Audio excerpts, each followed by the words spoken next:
দর্শক, আপনাদের সবাইকে স্বাগত জানাই আমাদের আজকের অনুষ্ঠানে। কানাডায় নির্মিত এবং টরন্টো থেকে প্রচারিত বাংলা টেলিভিশনের আজকের এই আয়োজন নিয়ে আপনাদের সাথে রয়েছি আমি নাজমা কাজী। আশা করি আপনারা সবাই ভালো আছেন। চলুন অনুষ্ঠান শুরু করা যাক একটি আধুনিক গান দিয়ে।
এক নদীর কাছে গভীর কিছু শেখার আছে। সেই নদীতে ভাষায় ভাষায় করে ভাষায় না ডুবাই না ভাষায়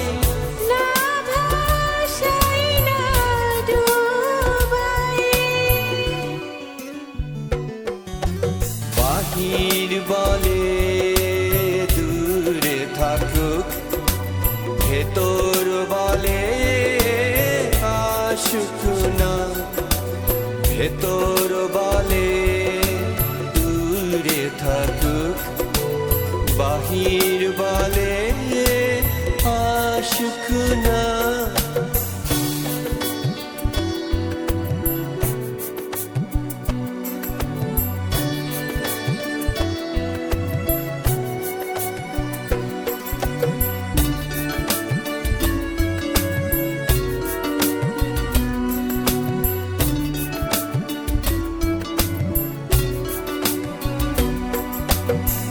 জল ডাকে আগুন টানে আমি পড়ি মধ্যেখানে। দুই দিকে দুই খণ্ড হয়ে যাই আবার যাই না। নানি ভাই না জ্বালাই না জ্বালাই না নিভাই। বাহির বলে দূরে থাকুক, ভেতর বলে আসুক না। ভেতর বলে দূরে থাকুক, বাহির বলে আসুক না।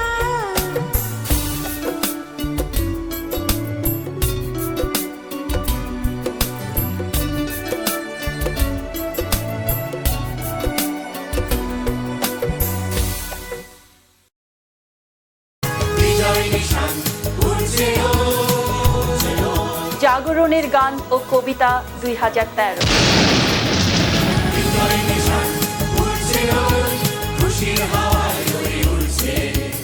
বাংলাদেশের স্বাধীনতা যুদ্ধ বিজয়ের 42তম বর্ষপূর্তি উপলক্ষে বাংলা টেলিভিশন কানাডার বিশেষ অনুষ্ঠানে প্রচার হবে জাগরণের গান। ডিসেম্বরের 21 তারিখে বেলা 11:30 চ্যানেল 10 ও 63-তে। অগণিত মানুষের প্রাণপণ যুদ্ধ চলবেই চলবেই চলবে। আমরা করব জয়, আমরা করব জয়, আমরা আজ সৃষ্টি সুখের উল্লাসে মোর মুখ হাসে, মোর চোখ হাসে, মোর কাব্য গিয়ে খুন হাসে। আজ সৃষ্টি সুখের উল্লাসে। বাংলা টিভির দর্শকদের জন্য জাগরণের গানগুলির সঙ্গীতায়োজন ও সার্বিক ব্যবস্থাপনা করেছেন মাসুদুল ইসলাম টুটুল। টরন্টোর বিভিন্ন মনোমুগ্ধকর লোকেশনে সম্প্রতি গানগুলোর ভিডিও চিত্রধারণও সম্পন্ন হয়েছে।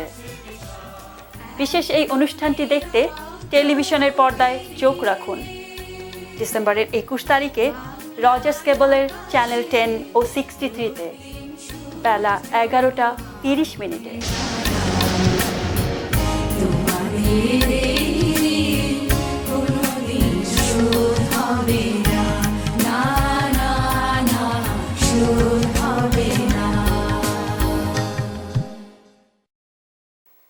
দেখছেন বাংলা টেলিভিশন কানাডার অনুষ্ঠান। পৃথিবীর যে কোনো প্রান্ত থেকে যে কোনো সময়ে আমাদের অনুষ্ঠান দেখতে লগ অন করুন banglatelevision.net।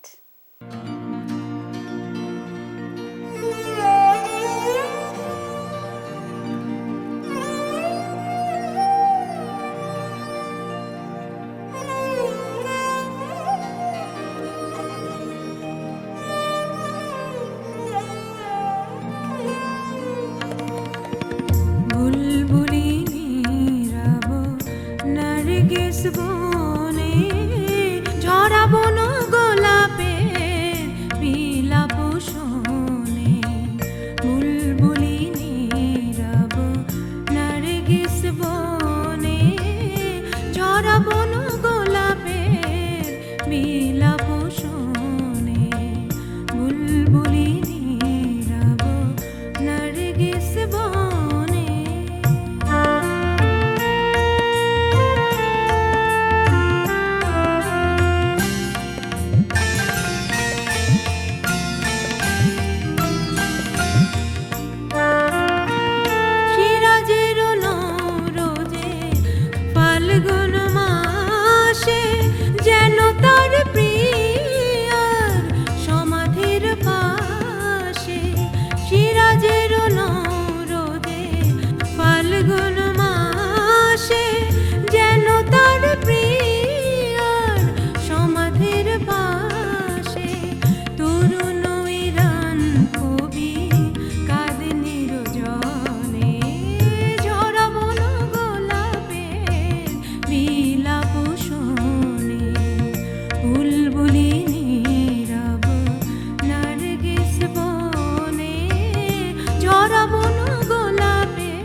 টুটু কুমার শিকদার, বাংলাভাষী Canadian barrister, immigration, personal injury, criminal law, real estate সহ যে কোনো বিষয়ে আইনগত পরামর্শের জন্য নির্ভরযোগ্য ও বিশ্বস্ত।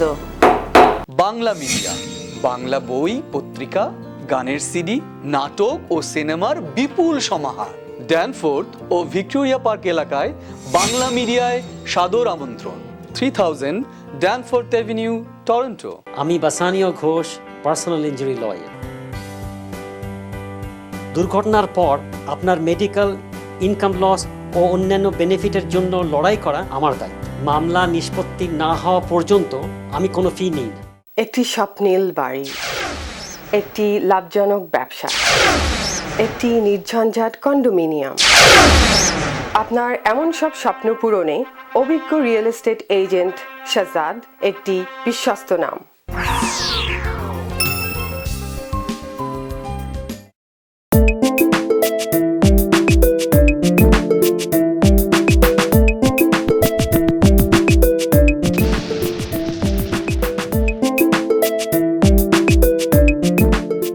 ডোনেট স্টেম সেল, সেভ আ লাইফ, এইরকম একটি স্লোগান নিয়ে কানাডায় আমাদের কমিউনিটির মধ্যে কাজ করছে স্বেচ্ছাসেবী সংগঠন দিশারি। দর্শক, অলাভজনক এই প্রতিষ্ঠানটির কার্যক্রম সম্পর্কে এবার আমরা কিছু জেনে নেব। দর্শক মণ্ডলী, আমি ফারহানা আজিম শিউলি বাংলা টেলিভিশন স্টুডিওতে স্বাগত জানাচ্ছি বাংলাদেশি কমিউনিটির একটি ব্যতিক্রমী এবং স্বেচ্ছাসেবী প্রতিষ্ঠান দিশারির সাথে যুক্ত দুজন মানুষকে। আমার সাথে আছেন জনাব লুৎফুল করিম এবং জনাব সালাউদ্দিন আহমেদ। কেমন আছেন আপনারা? আমরা ভালো আছি, আপনি কেমন আছেন? আমিও ভালো আছি। প্রথমেই জানতে চাইব, দিশারির হয়ে কি ধরনের কাজ করছেন আপনারা? আমরা দিশারি হয়ে বেসিক্যালি বাংলাদেশ কমিউনিটিতে স্টেম সেল ডোনার রেজিস্ট্রেশন এবং অ্যাওয়ারনেস প্রোগ্রাম করছি, যেটা আমাদের কমিউনিটির জন্য খুবই প্রয়োজন, specially for the blood cancer patients. তো এরকম একটি প্রতিষ্ঠান গড়ে তোলার প্রয়োজনীয়তাটা উপলব্ধি করলেন কিভাবে, বা যদি বলি যে এর প্রেক্ষাপটটা যদি একটু বলতেন শুরু হবার। আসলে আমরা এই মুহূর্তে টরন্টো শহরে এবং কানাডাতে প্রচুর বাংলাদেশি ব্লাড ক্যান্সার পেশেন্ট আছে এবং অন্যান্য ক্যান্সার পেশেন্ট আছে, যাদের বাঁচানোর জন্য স্টেম সেল ট্রান্সপ্লান্ট করা খুব প্রয়োজন হয়। কারণ এই পেশেন্টগুলোকে ইনিশিয়ালি কেমোথেরাপি দিয়ে ট্রিটমেন্ট করা শুরু করা হয় এবং কেমোথেরাপি 2 বছর পর কাজ করে না, তখন আলটিমেটলি স্টেম সেল ট্রান্সপ্লান্ট করতে হয়। কিন্তু স্টেম সেল ডোনার পাওয়া যায় না বাংলাদেশ কমিউনিটির পেশেন্টদের জন্য, কারণ এটা হচ্ছে এথনিক বেস একটা প্রবলেম। সো দ্যাট মিনস যত বেশি বাংলাদেশি ডোনার রেজিস্ট্রেশন করবে তত বেশি ডোনার পাওয়ার চান্স থাকবে। তো সেই থেকে আমরা চিন্তা করলাম যে বাংলাদেশের মধ্যে এটা অ্যাওয়ারনেস ক্রিয়েট করতে পারলে আমরা ডোনার পাবো বেশি করে। সালাউদ্দিন আহমেদ, এবার কথা বলবো আপনার সঙ্গে। আপনি তো চিকিৎসা বিজ্ঞানের স্নাতক, তো আপনার কাছেই জানতে চাইবো, একটু আগে লুৎফুল করিম সাহেবের কথায় যেটা বারবার আসছিল স্টেম সেল, তো আপনাদের স্টেম সেল ডোনার সংগ্রহ করাই হচ্ছে আপনাদের মূল কাজ। একটু যদি আমাদের দর্শকদের বুঝিয়ে বলতেন যে স্টেম সেল জিনিসটা কি প্রথমত, এবং এই স্টেম সেল কীভাবে ব্লাড ক্যান্সারের রোগীদের সহায়তা করতে পারে। মূলত স্টেম সেল জিনিসটা হচ্ছে যে আমাদের শরীরের অপরিপক্ক বা অপরিণত সেল, যেগুলো মানে আমরা ইংরেজিতে যাকে বলি ইমম্যাচিউর সেল। তো এই ইমম্যাচিউর সেলগুলো আমরা কেন ব্যবহার করি? এই ইমম্যাচিউর সেলগুলো হলো যে এদের বিভাজিত হওয়ার ক্যাপাসিটি আছে, মানে এরা বিভাজিত হতে পারবে। যেমন ধরেন আপনি কোথা থেকে আসছি, আমার মার ডিম্বাণু বাবার শুক্রাণু থেকে যখন মিলিত হয়েছে একটা কোষ ছিল, এটা থেকে আজকে আমি মোর দেন 75 ট্রিলিয়ন, দ্যাট মিন্স ৭৫,০০০ কোটি কোষের মালিক। এটা কোথা থেকে আসছে? একটা কোষ থেকে। এইখান থেকেই তারপরে হয়েছে কি আমার মাংসপেশি হয়েছে, আমার রক্ত হয়েছে, আমার স্নায়ু হয়েছে। তো স্টেম সেল জিনিসটা হচ্ছে যে ইমম্যাচিউর সেল, যেটা বিভাজিত হতে পারবে এবং যে কোনো সেল হতে পারবে। তো এই স্টেম সেল কীভাবে ব্লাড ক্যান্সারে কাজ করে, স্টেম সেল এখন ব্লাড ক্যান্সার কীভাবে হয় এটা আগে আমাকে জানতে হবে। ব্লাড ক্যান্সার হচ্ছে যে যখন আমাদের ব্লাড সেল যেখান থেকে তৈরি হয়, যেমন বোন ম্যারো থেকে, বোন ম্যারো নিয়ন্ত্রিতভাবে কাজ করে না, হয় এই বোন ম্যারোটা খুব বেশি ব্লাড সেল তৈরি করতেছে কিংবা একেবারেই তৈরি করতেছে না। সেই ক্ষেত্রে আমরা যে নিয়ন্ত্রিতভাবে যার মানে একজন ডোনার যার এখানে বোন ম্যারোটা নিয়ন্ত্রিতভাবে তৈরি হচ্ছে, তখন সেখান থেকে আমরা বোন ম্যারোটা নিয়ে এসে ওই রুগীর কাছে রুগীর শরীরেই দিয়ে দিই। সেই ক্ষেত্রে তখন ওই রুগীটা নর্মালভাবে তার ব্লাড সেল তৈরি হচ্ছে এবং সে সারভাইভ করতে পারছে, স্বাভাবিক জীবনযাপন করতে পারতেছে। আপনার কথার প্রেক্ষিতে যে প্রশ্নটা চলেই আসছে এবং আমার মনে হয় আমাদের দর্শকদের মনে উদিত হচ্ছে প্রশ্নটি, সেটি হচ্ছে যে যিনি দিবেন ডোনার, এই দেবার প্রক্রিয়াটি কতটা জটিল বা প্রক্রিয়াটি কেমন এবং এর কোনো বড় ধরনের শারীরিক পার্শ্ব প্রতিক্রিয়া আছে কি? এখানে আপনার দুইটা প্রশ্ন হয়েছে। আমি প্রথম প্রশ্ন যেটা যে এই প্রসেসটা কতটুকু জটিল, এটা কোনো জটিল প্রসেস না, মানে প্রক্রিয়া না। সেটা হচ্ছে যে যে ডোনার হবে তার এক হাতে একটা সুই দেওয়া হবে, ওই সুই দিয়ে রক্তটা একটা মেশিনে যাবে, মেশিন থেকে ইমেচিউর সেল যেটা স্টেম সেল আমরা বলতেছি, স্টেম সেলটা আলাদা হয়ে যাবে এবং বাকি রক্তটুকু তার আরেকটা সুই দিয়ে তার আরেক হাত দিয়ে শরীরে ঢুকে যাবে। এই হলো একটা প্রসেস। আপনার দ্বিতীয় প্রশ্নের উত্তরে বলছি যে স্টেম সেল ডোনেশনে খুব বড় কোনো পার্শ্ব প্রতিক্রিয়া নেই। যেটা হতে পারে সেটা হলো যে একটা হলো যে পেশেন্টের একটু মাসেলে ব্যথা, মাংসে ব্যথা হতে পারে, একটু হাড়ে ব্যথা হতে পারে, একটু মাথা ব্যথা হতে পারে। এটা যখন সে স্টেম সেলটা দিয়ে ফেলবে, ডোনেট করে ফেলবে, তারপরেই বেশিরভাগ ক্ষেত্রেই এটা একদম ভালো হয়ে যায়। আচ্ছা, একটু পরিপূরক আমার প্রশ্ন মনে আসছে আপনার কথাটা শোনার সাথে সাথে। এটি তো হচ্ছে যখন ডোনার দিতে যাবেন তার যখন ডাক পড়বে, সেটির শতকরা ভাগটা যদি একটু আপনি দর্শকদেরকে বলতেন, এটি কখনই প্রক্রিয়াটির মধ্যে যাবে, সে যখন ডোনার হিসেবে নাম লিপিবদ্ধ করবে তখনই কি নাকি? এটা যাবে যখন সে ডোনার হিসেবে নাম লিপিবদ্ধ করলো, তখন এই ডাটাবেসটা মানে তার নাম, রেজিস্ট্রেশন, এগুলো সবগুলো ওয়ান ম্যাচ, যেটা কানাডিয়ান ব্লাড সার্ভিসের সাথে যুক্ত। এবং এর কাজ হলো এরা শুধু স্টেম সেল ডোনার খুঁজবে এবং এদের নাম, ঠিকানা, রেজিস্ট্রেশন এগুলো তারা সংরক্ষণে রাখবে। তখন কি প্রক্রিয়ার মধ্যে যেতে হয় শুধু ওইটুকুর জন্য? ডোনেশনের জন্য জাস্ট সোয়াব, মুখ থেকে সোয়াব কালেকশন করে ওদেরকে দিয়ে দিতে হয়। ওরা ওয়ান ম্যাচ নিয়ে ওদের ডাটাবেসের সাথে এটা সংরক্ষণ করে রাখবে। তারপর যদি কখনো কোনো ব্লাড ক্যান্সার পেশেন্টের সাথে তার ম্যাচ করে, শুধুমাত্র তখনই তাকে ডাকা হবে, এছাড়া কখনো ডাকা হবে না। তার যদি দেখা গেল যে সারা জীবনে তার কোনো পেশেন্টের সাথে ম্যাচ করে নেই, তাহলে সারা জীবনে তাকে কখনো ডাকাই হবে না। অর্থাৎ পার্শ্ব প্রতিক্রিয়ার ব্যাপারটা দেবার সময় আসবে, প্রাথমিক অবস্থায় কিছুই তাকে করতে হচ্ছে না, কোনো ধরনের ঝুঁকি থাকছে না। আপনার কথার মধ্যে একটি টেকনিক্যাল একটা শব্দ এসেছিল, একটা টার্ম এসেছিল যে ওয়ান ম্যাচ, আপনি একটু যদি আমাদের দর্শকদের জন্য বলতেন। ওয়ান ম্যাচ হচ্ছে কানাডিয়ান ব্লাড সার্ভিসের একটা অঙ্গ সংগঠন, যারা শুধুমাত্র স্টেম সেল ডোনেশনের জন্য হেলদি ডোনার এবং এদের রেজিস্ট্রেশন, এদের ডকুমেন্ট সংগ্রহ করে রাখে। এবার একটু অন্য প্রসঙ্গে আসছি, আপনার কাছেই আসছি। বলা হয়ে থাকে যে কানাডার হেলথ ম্যানেজমেন্ট সিস্টেম বা স্বাস্থ্য যে ব্যবস্থা, এটি অত্যন্ত কম্প্রিহেন্সিভ এবং যথেষ্ট উন্নত সমগ্র পৃথিবীর প্রেক্ষাপটে, এবং এখানে সরকারি পৃষ্ঠপোষকতা কিন্তু অত্যন্ত অনেকটুকুই আছে। তো এরকম একটা হেলথ ম্যানেজমেন্ট সিস্টেমের মধ্যে থেকেও দিশারির জাস্টিফিকেশনটা বা প্রয়োজনীয়তাটা একটু যদি বলতেন। আচ্ছা, আপনি সুন্দর একটি প্রশ্ন করেছেন। দিশারি বাংলাদেশ কমিউনিটিতে কাজ করছে স্টেম সেল ডোনার রেজিস্ট্রেশন করার জন্য। তেমনিভাবে ভারতীয়, শ্রীলঙ্কান এবং অন্যান্য কমিউনিটিতে কিন্তু অন্যান্য প্রতিষ্ঠান কাজ করছে তাদের নিজস্ব কমিউনিটির মধ্যে। তো কেন তারা কমিউনিটি বেসড মানে কাজ করছে? কারণ এই প্রবলেমটা হচ্ছে community based problem. So what is the community based problem basically? তার মানে হচ্ছে যে যদি কোনো বাংলাদেশি বা ইন্ডিয়ান কোনো পেশেন্ট হয়, তার ম্যাচিং চান্স কার সাথে বেশি হবে? তার দেশের লোকের সাথে বেশি হবে। আচ্ছা, সো এই জন্য যে দেশের প্রতিষ্ঠান কাজ করবে তারা চাচ্ছে তাদের দেশের মানুষের বেশি করে এগিয়ে আসুক, বেশি করে স্টেম সেল ডোনার রেজিস্ট্রেশন করুক, যেন ম্যাচিংটা পাওয়া যায় অ্যাকচুয়ালি। অর্থাৎ বাংলাদেশের সাথে বাংলাদেশের ম্যাচ করার চান্সটা অনেক হাই, অনেক হাই। যেটা রিমোট হয়ে যায় অন্য দেশে। দিশারি শুধুমাত্র বাংলাদেশ কমিউনিটি দিশারি কাজ করছে বাংলাদেশ কমিউনিটির মধ্যে, এবং আমরা চাই যে বাংলাদেশি আমাদের কমিউনিটি যারা আছে তারা বেশি করে এগিয়ে আসুক আমাকে সহযোগিতা করার জন্য। কারণ আজকে এই প্রবলেমটা হয়তো একজন পেশেন্ট থাকতে পারে, কিন্তু কালকে আমিও একজন পেশেন্ট হতে পারি, আমার পরিবার আমাকে হেল্প করবে। সো বাংলাদেশি যারা আমাদের ভাই বোন তারাই হেল্প করবে আমাকে। তো বাংলাদেশি কমিউনিটিতে কেমন সাড়া পাচ্ছেন? আমরা এক্সেলেন্ট, খুব মানে সবাই খুব সাহায্য করছে, সবাই এগিয়ে আসছে, যাদেরকে বলছি তারা বিভিন্নভাবে সহযোগিতা করছে। আমাদের টেলিভিশন মিডিয়া, তারপর সমাজের বিভিন্ন কর্তা ব্যক্তিরা কাজ করছে আমাদের সাথে, যাদেরকে আমরা অ্যাপ্রোচ করছি সবাই আমাদেরকে কাজ করার সুযোগ করে দিচ্ছে। বিভিন্ন ইভেন্টে আমরা যাচ্ছি, বিভিন্ন পিকনিকে যাচ্ছি, বিভিন্ন অ্যাসোসিয়েশনের প্রোগ্রামে যাচ্ছি, তারা আমাদেরকে স্লট দিচ্ছে, আমাদের কথা বলার সুযোগ দিচ্ছে। মানে দিস ইজ হিউজ, অভূতপূর্ব সাড়া যেটাকে বলে। এটি তো এক ধরনের তাত্ত্বিক সাড়া বলা যায়, তো বাস্তব সাড়া কেমন পেলেন? আসলে আমরা অনেক সাড়া পাচ্ছি। আমরা মূলত আমাদের টার্গেট হচ্ছে অ্যাওয়ারনেস করা, কারণ আমরা যদি অ্যাওয়ারনেস ক্রিয়েট করতে পারি, বেশি সংখ্যক মানুষকে, বাংলাদেশি মানুষকে জানাতে পারি যে আমাদের স্টেম সেল ডোনার রেজিস্ট্রেশন করা প্রয়োজন, এবং তারা যদি প্রসেসটা বুঝতে পারে এবং তারা যদি প্রবলেমটা বুঝতে পারে, তারা নিজেরা এগিয়ে আসবে।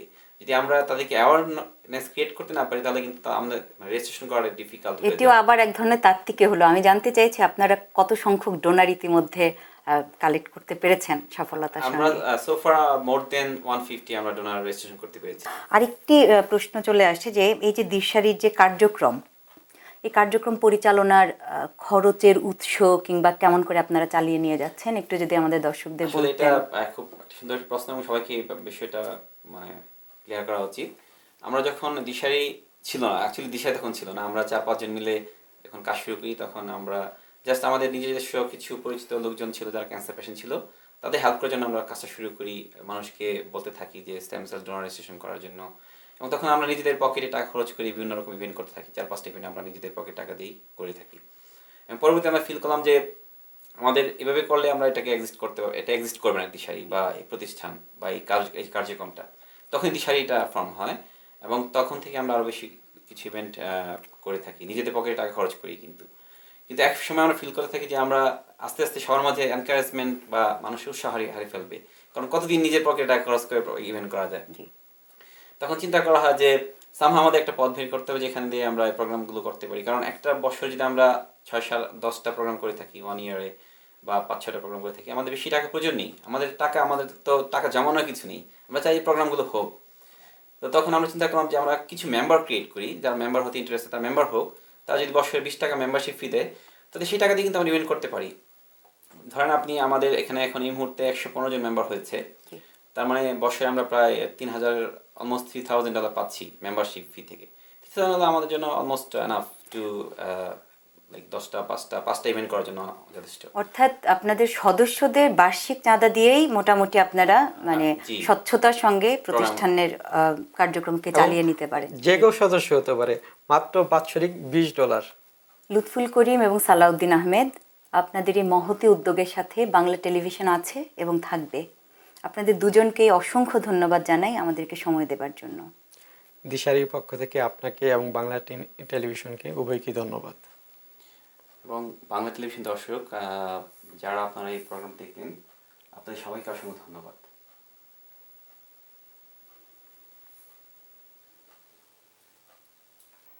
দেখছেন বাংলা টেলিভিশন কানাডার অনুষ্ঠান। পৃথিবীর যে কোনো প্রান্ত থেকে যে কোনো সময়ে আমাদের অনুষ্ঠান দেখতে লগ অন করুন banglatelevision.net।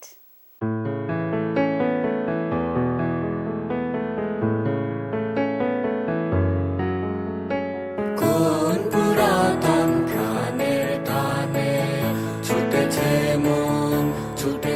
মন মাটির পানে, কোন পুরাতন প্রাণের টানে চোখ ডুবে যায় নবীন ঘাসে ভাবনা ভাসে।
দর্শক, এই ছিল আমাদের আজকের আয়োজন।